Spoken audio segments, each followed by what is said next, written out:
الحمد لله نحمده ونستعينه ونستغفره ونعوذ بالله من شرور أنفسنا ومن سيئات أعمالنا من يهده الله فلا مضل له ومن يضلله فلا هادي له ونشهد أن لا إله إلا الله وحده لا شريك له وأشهد أن محمدا عبده ورسوله أما بعد فإن خير الحديث كتاب الله وخير الهدي هدي محمد صلى الله عليه وسلم وشر الأمور محدثاتها وكل محدثة بدعة وكل بدعة ضلالة وكل ضلالة في النار. أعوذ بالله من الشيطان الرجيم. وإذ قال إبراهيم لأبيه آذر أتتخذ أصناما آلهة إني أراك وقومك في ضلال مبين.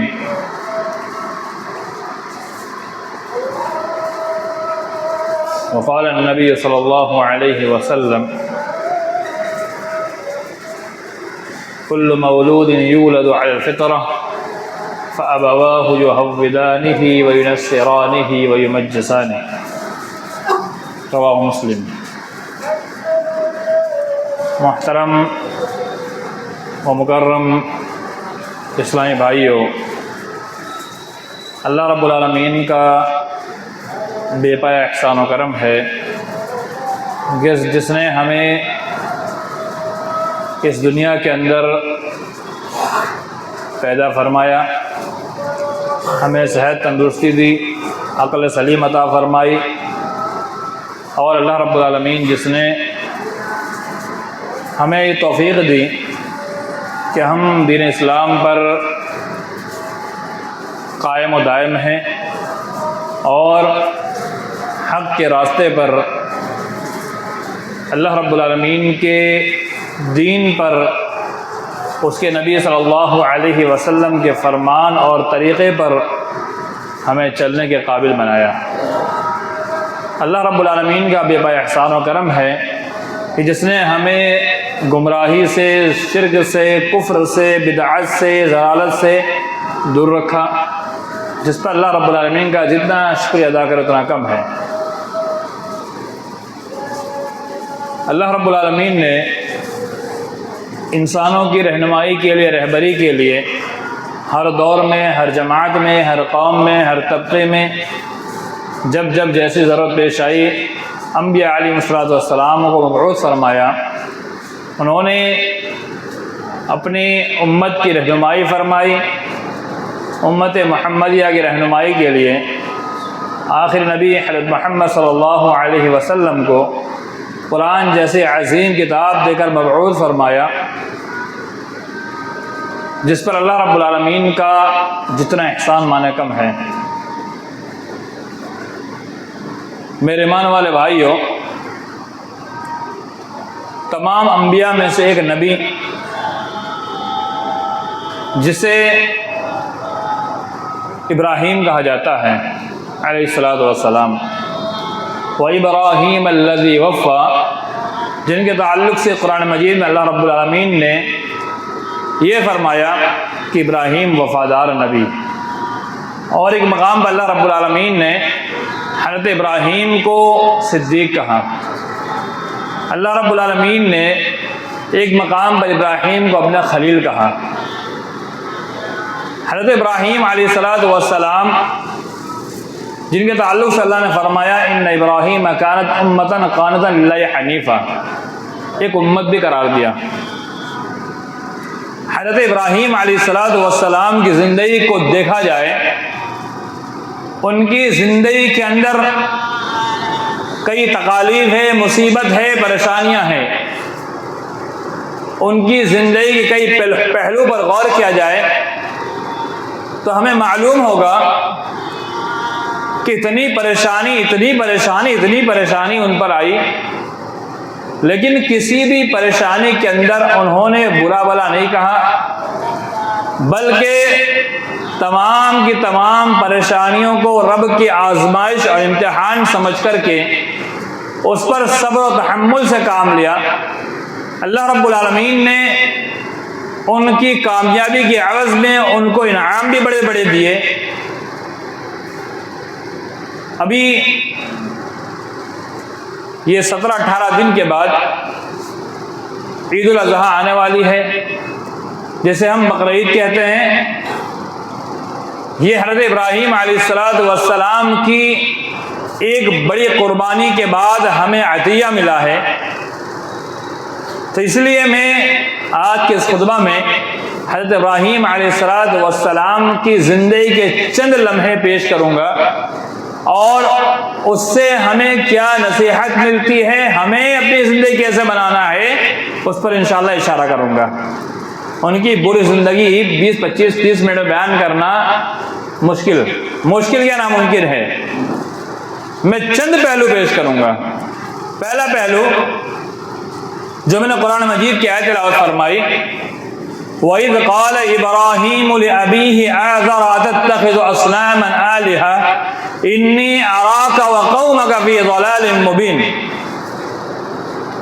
جب ابراہیم علیہ السلام نے اپنے باپ آزر سے کہا أَتَتَّخِذُ أَصْنَامًا آلِهَةً، کیا تم بت بناتے ہو اور اس بت کو تم معبود بناتے ہو، اس کی عبادت کرتے ہو، اس کو پوجتے ہو۔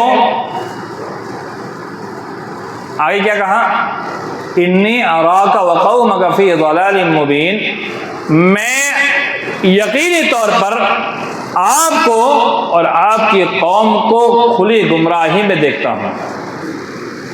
بہت اہم بات ہے، سمجھنے کا مقام ہے، غور کرنے کا مقام ہے، جذبات سے کام نہیں لینا ہے۔ حکمت عملی دین کے لیے ہے، اور حکمت عملی یہ دین اسلام سے ہٹ کر نہیں ہے۔ بہت سارے نوجوان بھڑکیلے خون والے، ان کا خون جو ہے جوش مارتا ہے، اور جذبات میں آ کر کے حکمت عملی کو بزدلی کا نام دیتے ہیں، اور یہ کہتے ہیں کہ آج کل یہ مولوی کو کیا ہو گیا ہے، ہر جگہ حکمت عملی حکمت عملی حکمت عملی، یہ بزدل ہو چکی قوم ہے۔ نہیں، دین اسلام جذبات سے نہیں پھیلا ہے، خون کے جوش مارنے سے نہیں پھیلا ہے، بلکہ دین اسلام حکمت سے پھیلا ہے، دانائی سے پھیلا ہے، ایک بہترین پیغام سے پھیلا ہے، اور سنجیدگی سے پھیلا ہے۔ جہاد کا حکم ضرور آیا ہے، وہ ایک وقتی حکم ہوتا ہے، حالات بن جائے تو اسلام اس کی اجازت دیتا ہے، جب حالات ختم ہو جائے وہ بھڑکتا ہوا خون، جوش مارتا ہوا خون، اسے ٹھنڈا کرنا ہوگا اور حکمت عملی کے ساتھ کام کرنا ہوگا۔ اگر ہم جوش مارتے ہوئے خون کے ساتھ کام کرتے ہیں، یہ ہماری نادانی ہوگی، بیوقوفی ہوگی، اور یہ سمجھیے کہ انسان غصے کی حالت میں کوئی کام کر رہا ہے، یا پھر اس کا اپنے نفس پر کنٹرول نہیں ہے۔ ایک حدیث کے اندر آتا ہے، مسلم شریف کی روایت ہے، لیس الشدید بالسرعہ انما الشدید الذی یملک نفسہ عند الغضب۔ بہادر وہ نہیں ہے، طاقتور وہ نہیں ہے جو غصے کے اندر اپنے آپ کو آگے بڑھائے، بلکہ طاقتور وہ ہے الذی یملک نفسہ عند الغضب۔ بہادر وہ نہیں ہے جو کسی کو پچھاڑ دے، اکھاڑے میں گیا اور اپنے مد مقابل کو پچھاڑ دیا، جوش مارتا ہوا خون ہے، غصہ اس کے اندر موجود ہے، جذبہ موجود ہے، اور اس جذبے کے ذریعے سے وہ کسی انسان کو پچھاڑ دے، یہ بہادری نہیں ہے۔ بہادری یہ ہے کہ انسان اس کا خون جوش مار رہا ہے اور ذہن کے اندر غصہ بھرا ہوا ہے اور ورگلا رہا ہے، اس وقت اپنے نفس پر کنٹرول کر لے، اور کنٹرول کرنے کے بعد وہ حکمت عملی سے کام کرے، اسی کا نام بہادری ہے۔ یہ مسلم شریف کی روایت ہے۔ تو بتانے کا مقصد یہ ہے کہ دین اسلام جذبات سے نہیں پھیلا، غصے سے نہیں پھیلا، بلکہ حکمت عملی سے پھیلا۔ حضرت ابراہیم علیہ السلام نے اپنے باپ کے سامنے ایک پیغام پہنچا دیا کہ ابا جان، آپ گمراہی پر ہو، آپ غلط کام کرتے ہو، آپ شرک کا کام کر رہے ہو، آپ کفر کا کام کر رہے ہو، اللہ کے علاوہ کسی دوسرے کی عبادت کر رہے ہو۔ یہ دوسرے کی عبادت کرنا یہ گمراہی ہے، یہ کفر ہے، ضلالت ہے۔ اور کہا آپ صرف نہیں، آپ کی پوری قوم یہ غلط کام کر رہی ہے۔ حضرت ابراہیم علیہ السلام نے اپنے باپ کے سامنے ایک پیغام پہنچا دیا۔ اس سے ہمیں کیا بات معلوم ہوتی ہے؟ اگر ہمارے گھر کے اندر بھی ایسے شرک، بدعت، کفر، ضلالت پائے جاتے ہو تو ہم حکمت کے ساتھ، پیار بھرے انداز کے اندر، محبت کے ساتھ اس بات کو پہنچا دیں، تم جو کام کر رہے ہو غلط ہے، شرک ہے، کفر ہے، ضلالت ہے۔ اب اگر ان کی طرف سے رد عمل آئے، یعنی اگر وہ ہمارے اوپر غصے کا اظہار کریں، ہمیں ڈانٹیں پھٹکاریں، تو ہمیں کیا کرنا چاہیے یہ سمجھنے کی ضرورت ہے۔ ہم اپنے باپ کے پاس، چاہے ہمارے باپ اگر سیدھے راستے میں نہیں، اللہ ان کو ہدایت دے، یا کوئی بھی اگر ہو راستے بھٹکا ہوا ہو، دنیاوی اعتبار سے ان سے اچھا سلوک کرنا ہوگا۔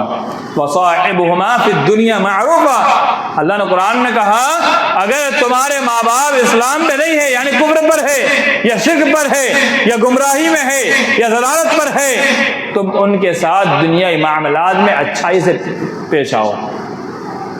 لیکن اللہ کی معصیت کی بات آ جائے تو وہاں پر ان کی اطاعت و فرمانبرداری نہیں کرنی ہے۔ اور ماں باپ ان کے پاس اگر آپ کوئی اچھی بات رکھتے ہیں، وہ آپ کی بات کو مان لے تو سبحان اللہ، نہ مانے تو ہمیں کیا کرنا چاہیے؟ وہ حضرت ابراہیم کی زندگی سیکھنا ہے۔ جب انہوں نے یہ بات کہی کہ ابراہیم علیہ السلام نے کہ ابا جان آپ اور آپ کی پوری قوم، پوری جماعت گمراہی پر ہے، تو رد عمل میں کیا ہوا؟ حضرت ابراہیم کو ان کے ابا نے گھر سے بھگا دیا، ابراہیم کو ابا نے گھر سے نکال دیا، جاؤ ابراہیم بھاگو یہاں سے۔ تو حضرت ابراہیم علیہ السلام نے کچھ نہیں کہا انی ذاہب الی ربی سیہدین، بے شک میں جا رہا ہوں، کوئی بات نہیں، میرا رب مجھے راستہ دکھلا دے گا، عن قریب میرا رب مجھے راستہ بتلائے گا۔ غور کیجئے، اگر گھر سے گھر والے ناراض ہو جائے تو ہمیں گھبرانا نہیں ہے، رد عمل نہیں دینا ہے، ان پر غصے کا اظہار نہیں کرنا ہے، بلکہ پیار اور محبت کے ساتھ اگر دین اسلام کا معاملہ آ جائے اور اگر آپ نے سچی بات کہہ دی ہے، اب اگر آپ کے ماں باپ آپ کو بھگا بھی دے تو اللہ کے واسطے آپ ان کے سامنے زبان درازی مت کریں۔ اگر آپ اس گھر میں ٹھہر سکتے ہیں تو عزت کے ساتھ ان کے پاس ٹھہریں، نہیں ٹھہر سکتے ہیں تو گھر چھوڑنے کی بات آ جائے تو آپ ان سے لڑے جھگڑے بغیر آپ نکل جائیے۔ اللہ تعالیٰ باہوں کی زمین بہت وسیع ہے، اللہ تعالیٰ زمین کے اندر ہمیں ایسا مقام دے گا ہم سوچ بھی نہیں پائیں گے۔ تو ابراہیم نے کیا کہا؟ میرے ابا جان کوئی بات نہیں، میں جا رہا ہوں، میرا رب مجھے بہترین راستہ بتا دے گا، ہدایت دے دے گا، یعنی رہنمائی کرے گا، اچھا راستہ دکھا دے گا۔ تو اس سے کیا معلوم ہوا کہ ہم اپنے والدین کے ساتھ زبان درازی نہ کریں، چاہے وہ ہم اس پر ان کو اسلام کی دعوت دے رہے ہیں، ہدایت کی دعوت دے رہے ہیں، اس کے باوجود بھی اگر ان کا رد عمل غلط ہو ہمیں خاموش رہنا ہے، ہم ان کے ساتھ بگاڑ نہیں سکتے۔ ایک حدیث کے اندر آتا ہے رضا اللہ من رضا الوالدین، اللہ کی رضامندی والدین کی رضامندی میں ہے، اللہ کی رضامندی والدین کی رضامندی میں ہے، سخط اللہ من سخط الوالدین، والدین کی ناراضگی اللہ کی ناراضگی ہے۔ غور کیجئے، جملے پر غور کیجئے، اگر ہم اپنے ماں باپ کو ناراض کیے بیٹھے ہوئے ہیں، چاہے وہ اسلام پر ہی کیوں نہ ہو، سیدھے راستے بھی کیوں نہ ہو، یا اسلام کے خلاف بھی کیوں نہ، ہاں اگر وہ کفر کی دعوت دے کہ بیٹا تو کافر بن جا، گناہ کر، یہ کر وہ کر، تب ان کی نافرمانی کرنی ہے، کیوں؟ وہ معصیت کا کام ہے۔ لیکن ایسا کوئی معاملہ نہیں ہے، اور اگر ہم نے اپنے ماں باپ سے بلا وجہ منہ چڑھا رکھا ہے، ان کو ناراض کیا ہوا ہے، اللہ کی قسم ہم اپنے رب کو کبھی بھی راضی نہیں کر سکتے۔ چاہے 5 وقت نماز پڑھ لو، چاہے روزے رکھ لو، چاہے زکوٰۃ دے دو، چاہے آپ کا جتنا مال ہے سارا مال خرچ کر ڈالو، اگر آپ کے ماں باپ ناراض ہے، اللہ کی قسم آپ کا رب آپ سے راضی نہیں ہو سکتا۔ اللہ کو راضی کرنے سے پہلے ماں باپ کو راضی کرنا ہو، یہ روایت بالکل صحیح روایت ہے۔ ماں باپ راضی، رب راضی، ماں باپ ناراض تو رب بھی ناراض ہو جائے گا۔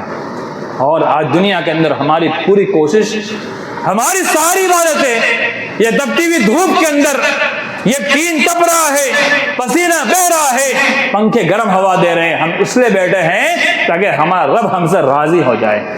اگر ماں باپ کو ناراض کر کے آئے ہوئے ہیں، اللہ کی قسم رب کبھی راضی نہیں ہو سکتا۔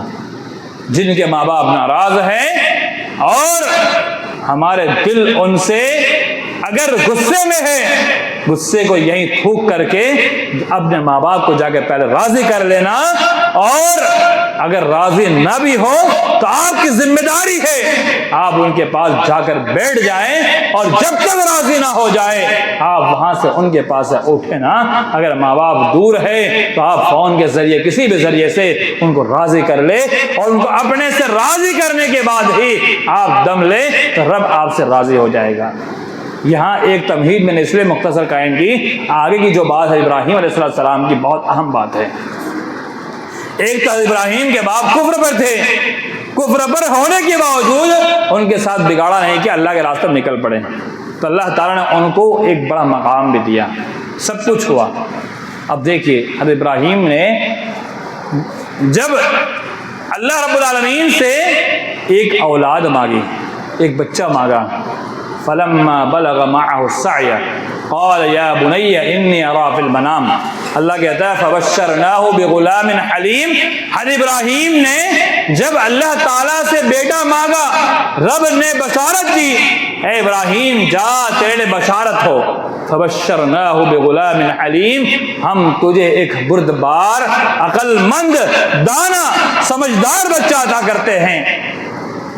اور وہی بچہ جب اللہ تعالیٰ نے ابراہیم کو دیا، اللہ کہتا ہے فلما بلغ معه السعي قال يا بني اني ارى في المنام، جب بچہ اس عمر کو پہنچ گیا کہ باپ کے کندھے کا سہارا بن جائے، بچہ اس عمر کا پہنچ گیا کہ باپ کا سہارا بن جائے، باپ کو زندگی کو آگے بڑھا سکے، یعنی اس باپ کو کما کر کھلا سکے، اس باپ کے لیے سب کچھ کر سکے، اس عمر میں اللہ تعالیٰ نے ابراہیم کو خواب میں دکھایا۔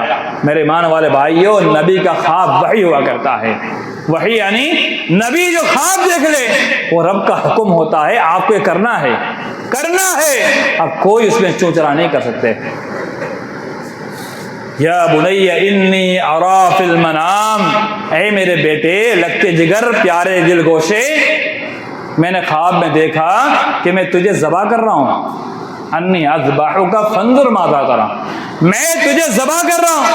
جیسے قربانی کے دن میں ہم جانور لٹا کر چھری چلاتے ہیں نا، کہا میں یہ کام جس میں کر رہا ہوں۔ فانظر ماذا تری، اے میرے بیٹے تیرا کیا ارادہ ہے، کیا نظریہ ہے، تیرا کیا خیال ہے، کیا ارادہ ہے، کیا میں یہ کام کروں؟ یعنی اس کو ذبح کرتے دیکھا، صرف ذبح کرتے دیکھا نہیں بلکہ ابراہیم کو حکم دیا، اے ابراہیم اپنے بیٹے کو رب کے راستے میں قربان کر دو، ذبح کر دو۔ قال یا ابت افعل ما تؤمر، بیٹا بھی ہو تو ایسا، اے میرے ابا جان، اے میرے باپ، آپ کو جو حکم رب نے دیا ہے اسے کر گزریے، رب نے جو کرنے کو کہہ دیا آپ اس کے اندر ذرہ برابر ارادے میں تبدیلی مت لائیے، آپ وہ کر دیجئے۔ ستجدنی انشاء اللہ من الصابرین، اللہ نے یہ بھی کہا ان قریب، ابراہیم کے قول کو نقل کیا، وہ اسماعیل کے قول کو نقل کیا۔ اسماعیل علیہ السلام کہتے ہیں ستجدنی انشاء اللہ من الصابرین، ان قریب آپ مجھے صبر کرنے والوں میں سے پائیں گے انشاءاللہ۔ جب آپ مجھ پہ چھری چلائیں گے نا تو میں چوچرا نہیں کروں گا، صبر کروں گا، کہا انشاءاللہ۔ فلما، اس کے بعد جو بات آتی ہے کہ جب اسماعیل کے اوپر چھری چلا رہے تھے تو اللہ رب العالمین نے آسمان سے ایک دمبا نازل فرمایا۔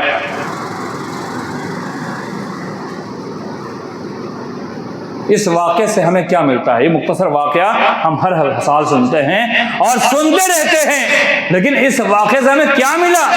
دیکھیے قرآن مجید کے اندر اللہ تعالیٰ نے مختلف قوم کے، مختلف انبیاء کے، مختلف دور کے واقعات بیان فرمائے۔ یہ واقعات کی کتاب نہیں ہے، بلکہ ان واقعات کو اس نے بیان کیا تاکہ ان واقعات سے ہمیں کچھ سیکھ ملے، ہم اپنی زندگی کو بدل دیں، اپنی زندگی میں تبدیلی پیدا کریں اور اپنی زندگی کو ہم ایک صحیح راستے پر چلانے کی کوشش کریں۔ سب سے پہلی چیز اس کے اندر حضرت ابراہیم علیہ الصلوۃ والسلام ان کا ایک جوان بیٹا جسے قربان کرنے کا حکم آیا، اتنے بڑے مرحلے کے اندر حضرت ابراہیم علیہ الصلوۃ والسلام کی پیشانی پر سکن نہیں آئی اور اللہ کے راستے میں اس بیٹے قربان کرنے تیار ہو گئے۔ پہلی بات، حضرت ابراہیم نے اپنے بیٹے کو مخاطب کیسے کیا وہ ہمیں جاننا ہے۔ حضرت ابراہیم نے اپنے بیٹے کو مخاطب کیسے کیا؟ پہلے ہم اور آپ کیا کرتے ہیں، اپنے بچے کو کوئی بات کہنی ہو یا اس سے بات کرنی ہو یا اس کو سمجھانا ہو یا پوچھنا ہو تو ہم اپنے بچے کے ساتھ ہمارا انداز کیا ہوتا ہے؟ تیکھا انداز، غصے والا انداز، کبھی اے تو تاکہ سے ہم بلاتے ہیں نا۔ حضرت ابراہیم نے کہا یا بنیا، اے میرے پیارے بیٹے، اے میرے لگتے جگر۔ بنیا جو ہے بنی، یہ عربی کا لفظ ہے، اس کی تصغیر ہے اور تصغیر اس سے استعمال کی جاتی ہے کہ اس کے اندر پیار و محبت بھرا ہوتا ہے۔ جب بڑوں کو تصغیر سے بلایا جاتا ہے تو وہ تعظیم مراد ہوتی ہے، اور چھوٹوں کو تصغیر سے بلایا جائے تو وہاں پر پیار و محبت جھلکتی ہے۔ ابراہیم نے اپنے بیٹے کو کیا بلایا؟ اے میرے پیارے بیٹے سننا، ادھر تو آ جا۔ انداز سیکھیے، بیٹے سے بات کرنے کا انداز ہونا چاہیے۔ آج جیسے باپ کی بولی ویسے بیٹے کی بولی ہوتی ہے نا، باپ بولتا ہے اے ادھر آ، بیٹا بولتا ہے بول۔ یہ آج ہمارے معاشرے کا یہ جو کلچر ہے نا، اس کی زبان بتا رہا ہوں میں۔ باپ کہتا ہے ادھر آ، بیٹا کہتا ہے بول کیا ہے۔ یہ ہمارے کلچر کی بھاشا ہے۔ ابراہیم نے کہا اے میرے پیارے بیٹے ادھر آ جا، میں تجھ سے کچھ بات کرنا چاہتا ہوں۔ تو بتانے کا مقصد یہ ہے کہ اپنے بیٹوں کے ساتھ جب ہم بات کریں، جب وہ چھوٹا ہونا تو مزید پیار بھرے انداز میں بات کرے، جیسے بڑا ہوتا جائے پھر بھی اسے پیار دے، یہاں تک کہ جوان بھی ہو جائے تب بھی اس سے پیار سے بات کیا جائے۔ ایک بات بتاؤں آپ کو میں، آج کل کے واقعات جو بن رہے ہیں نا، باپ کو بیٹا نے مار ڈالا، کتنے واقعات پیش آ رہے ہیں کہ بیٹے نے باپ کو مار ڈالا۔ بیٹا کیوں ایسا کرتا ہے؟ ماہرین نفسیات لکھتے ہیں کہ اس بیٹے کے اندر میں خون جوش مارتا ہے۔ جب جوانی کے مرحلے بچہ پہنچتا ہے نا، اس کے اندر خون جوش مار رہا ہے، اس کا خون گرم ہے۔ اگر اس گرم خون کے اوپر اگر ہم اس کو تو تکارا کریں گے، ڈانٹیں گے، جھڑکیں گے، پھٹکاریں گے، وہ بچہ ہمارے سامنے رد عمل دے دے گا اور وہ ہمارے خلاف بغاوت کر جائے گا۔ اگر ہم چاہتے ہیں نا کہ اپنے بیٹے کو بغاوت سے ہم روکیں اور پیار و محبت کے ساتھ ہم اس سے بات کریں گے، انشاءاللہ آپ کا بیٹا کبھی بھی آپ کے خلاف کوئی بغاوت نہیں کرے گا۔ اور آج کل بچے جو باہر بگڑتے ہیں نا، اس کی وجہ کیا ہے؟ اس کی سب سے بڑی وجہ ماہرین نفسیات لکھتے ہیں کہ باپ کی ڈکٹیشپ۔ گھر کے اندر جب باپ ڈکٹیشپ دکھاتا ہے نا، بیٹے کے سامنے ہمیشہ منہ پھلائے غصے کے انداز میں رہنا، یہ ہمارے اسلام کا طریقہ نہیں ہے، یہ کلچر اسلام کا ہے ہی نہیں۔ باپ اور بیٹے کے درمیان کوئی پردہ نہیں ہے۔ باپ اور بیٹا ایک پیار و محبت کے ساتھ رہے نا تو انشاءاللہ بیٹا کبھی نہیں بگڑے گا۔ جب باپ گھر میں ڈکٹیشپ دکھاتا ہے، غصہ دکھاتا ہے، تھوڑی تھوڑی بات کے اندر بڑے بڑے ٹینشن باہر کے لے کے آیا ہوا ہے اور گھر میں بچوں پہ غصہ اتارتا ہے نا، تو یہ بچے کو گھر میں پیار و محبت نہیں پاتے ہیں تو باہر جاتے ہیں۔ یہ ہمارے نفسیات لکھتے ہیں، وہ گھر سے باہر جاتے ہیں اور گھر سے باہر جانے کے بعد اپنے خیالات کے بچے تلاش کرتے ہیں۔ کیسے؟ اس کو ایسے بچے چاہیے جو اس سے پیار کریں، تو وہ بچے مل جاتے ہیں اور وہ ان کے ساتھ بیٹھ کر کے وہ کبھی گٹکا کھاتا ہے، کبھی تمباکو کھاتا ہے، کبھی سگریٹ نوشی کرتا ہے، یہاں تک کہ آج مسلمان لڑکے دارو اور نشے کی چیزیں تک استعمال کر رہے ہیں۔ اور چائے کے ہوٹل میں دیکھیے ہمارے 10-10 12-12 سال لڑکے سگریٹ کے چھٹے مار رہے ہیں۔ یہ سب وجہ گھر کے اندر باپ کے ڈکٹیشپ اور غصہ دکھانا، باہر جا کر کے اپنے منمان اور ان کے ہم خیال بچوں کو تلاش کر کے وہ اس کے پاس جا کر کے محبت تلاش کرتے ہیں۔ اگر باپ گھر کے اندر بچوں کو محبت دکھائے تو باہر نہیں جائیں گے۔ تو بتانا مقصد یہ ہے کہ گھر کے اندر بچوں کے ساتھ ایک باپ کا رویہ بڑا پیارا ہونا چاہیے، پیار بھرے انداز کے اندر، اور اس بچے سے اگر آپ پیار بھرے انداز میں بات کریں گے تو وہ بھی آپ کے ساتھ بڑے پیار اور محبت سے بات کرے گا۔ جب ابا نے بیٹے سے گیا بولی یہ کہا اے میرے ابا جان، اے میرے پیارے بیٹے لگتے جگر، تو ان کے بیٹے اسماعیل نے بھی ان کے باپ سے کیسے مخاطب ہو کر کہا اے میرے پیارے ابا جان، یا ابتی، اے میرے ابا جان، یا ابھی بھی کہہ سکتا تھا نا، یا ابتی، کہا اے میرے پیارے ابا جان بتائیے۔ تو باپ جب پیار بھرے انداز سے بیٹے کو بلائے گا تو بیٹا بھی باپ کو پیار بھرے انداز میں بلائے گا، ایک اچھے انداز میں بلائے گا۔ اور ہم اور آپ یہی چاہتے ہیں نا کہ ہمارا بیٹا ہم سے بڑے پیار سے بات کرے، محبت سے بات کرے، ٹھنڈے دماغ سے بات کرے، ہمارا بیٹا ہم سے ایسے بات کرے جیسے ہم چاہتے ہیں، تو ہمیں بھی ایسا بننا پڑے گا، ہمیں اپنے بیٹے سے اچھی بات کرنی پڑے گی۔ یہ بات تو ہو گئی باپ اور بیٹے کے درمیان ایک مختصر گفتگو کیسے کرنا ہے۔ اب آپ غور کیجئے، اتنا بڑا معاملہ ہے، رب کا حکم ہے نا کہ ابراہیم اپنے بیٹے کو ذبح کر دو۔ رب کے حکم آنے کے بعد بیٹے سے کیا پوچھنا؟ ارے آج تو شادی بیاہ کا معاملہ آتا ہے نا تو باپ کہتا ہے میں بیٹے سے کیوں پوچھوں، میں بیٹے سے کیوں پوچھوں، ان کے خیال کیوں لوں، میں باپ ہوں، میں اپنے خیال کے مطابق جو چاہوں کر لوں۔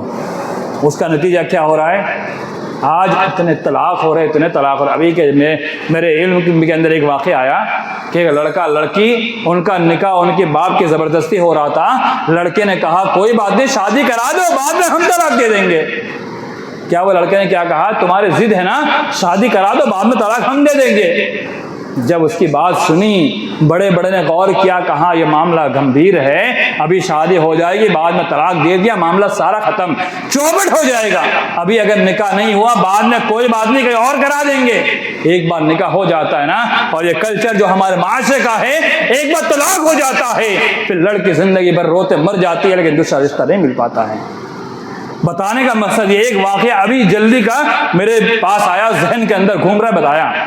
ایسے سینکڑوں معاملات ایسے ہیں کہ ماں باپ اپنی ضد میں آ کر کے اور اپنے آپ کو بڑا سمجھ کر کے کہ ہم تو وہی کریں گے جو ہم چاہتے ہیں، کریے، بالکل آزادی ہے، لیکن یہ بھی تو ہے کہ آپ اس سے پوچھ بھی تو لو۔ یہاں رب کا حکم تھا ابراہیم بیٹے کو قربان کر دو، ذبح کر دو۔ ہر ابراہیم بیٹے کو بلا رہے، میرے پیارے بیٹے ادھر آ، میں نے خواب میں دیکھا، تیرا کیا ارادہ ہے بتا۔ ارے رب کے حکم آنے کے بعد پوچھنے کی ضرورت نہیں تھی میرے مان والے بھائیوں، لیکن ہمیں ایک عبرت ملتی ہے، اس سے ایک سیکھ ملتی ہے کہ باپ کو بیٹے سے پوچھنا چاہیے، باپ کو بیٹے سے پوچھنا چاہیے، مشورہ کرنا چاہیے کہ تمہاری زندگی کے تعلق سے ہم یہ فیصلے کر رہے ہیں، کیا تم راضی ہو؟ اگر بیٹا جس کی تربیت آپ نے اچھی کی ہوگی نا، وہ بیٹا کبھی آپ کی مخالفت نہیں کرے گا۔ میں نے حدیث آپ کے سامنے پیش کی شروعات کے اندر، کل مولود یولد علی الفطرہ، تمام کے تمام بچے فطرت اسلام پر پیدا ہوتے ہیں۔ فَأَبَوَاهُ يُحَوِّدَانِهِ وَيُنَصِّرَانِهِ وَيُمَجِّسَانِهِ، کہ ان کے والدین ان کو نصرانی بناتے ہیں، یہودی بناتے، مجوسی بناتے ہیں۔ یہ مسلم شریف کی روایت ہے۔ اس روایت کے اندر کیا بتایا گیا؟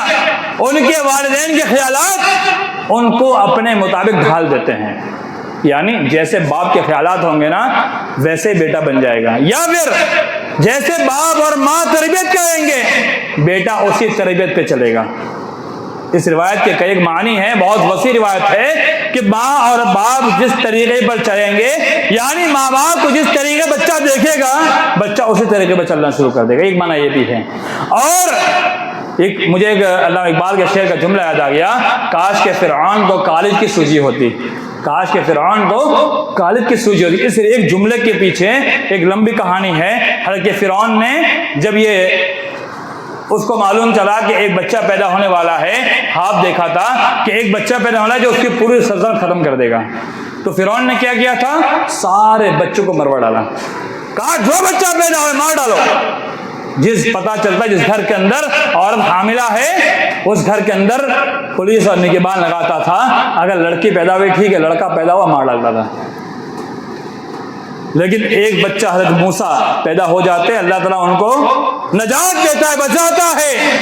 اسی کے تعلق سے علامہ اقبال نے کہا کاش کہ فرعون کو کالج کی سوجی ہوتی، یعنی فرعون ایک اسکول بناتا، کالج بناتا، فرعون ایک اسکول بناتا، اس اسکول کے اندر بچوں کو ایڈمیشن دیتا اور اپنے خیالات ان کے اندر ڈال دیتا، اپنے خیالات. آپ بات سمجھ نہیں پا رہے مختصر وجہ سے. بات یہ ہے کہ جیسے والدین اس کے سامنے جیسی باتیں کریں گے بچہ ویسے سیکھے گا. کہنا مقصد یہ ہے جیسے ماں باپ بچوں کے سامنے بات کریں گے بچہ وہ اپنے اندر اتارے گا. تو بتانا مقصد یہ ہے کہ بچے کے سامنے اگر ہمارے خیالات کے مطابق ہم ان سے کام لینا چاہتے ہیں تو ہمیں بچوں کو ایسا بنانا پڑے گا. اگر ہم نے بچوں کے ساتھ اچھا سلوک نہیں کیا ہے، ان کو ہم نے ایسے چھوڑ رکھا ہے، تو اللہ کی قسم آپ اپنے بچوں سے ہم خیال ہونے کی امید چھوڑ دیں. اگر پیدائش سے اس کی تربیت اچھی کی ہے تو انشاءاللہ بچہ ویسا ہی ہوگا جیسا اسماعیل نے کیا. جب باپ نے ابراہیم علیہ السلام نے اسماعیل سے پوچھا اے بیٹے میں نے خواب دیکھا ہے، تیرا کیا ارادہ ہے، میں ذبح کر دوں؟ اسماعیل نے کہا اے ابا جان آپ کو حکم اللہ نے دیا ہے، مجھ سے پوچھ رہے ہیں، آپ کیجیے نا، میں صبر کروں گا، میں پورا صبر کرنے والوں میں صاحب مجھے پالیں گے. یہ تربیت ہوتی ہے، انداز ہوتا ہے کہ باپ کو تو حکم ملا ہے، بیٹا بھی تیار ہے ذبح ہونے کے لیے. ایسی تربیت بچوں کی ہونی چاہیے کہ اسلام کا معاملہ آ جائے، دین اسلام کا معاملہ آ جائے، بچہ کبھی بھی مخالفت نہ کرے. اللہ تعالیٰ ہم تمام مسلمانوں کو صحیح معنوں میں انبیاء کے واقعات کو سن کر کے اپنی زندگی بدل عطا فرمائیں.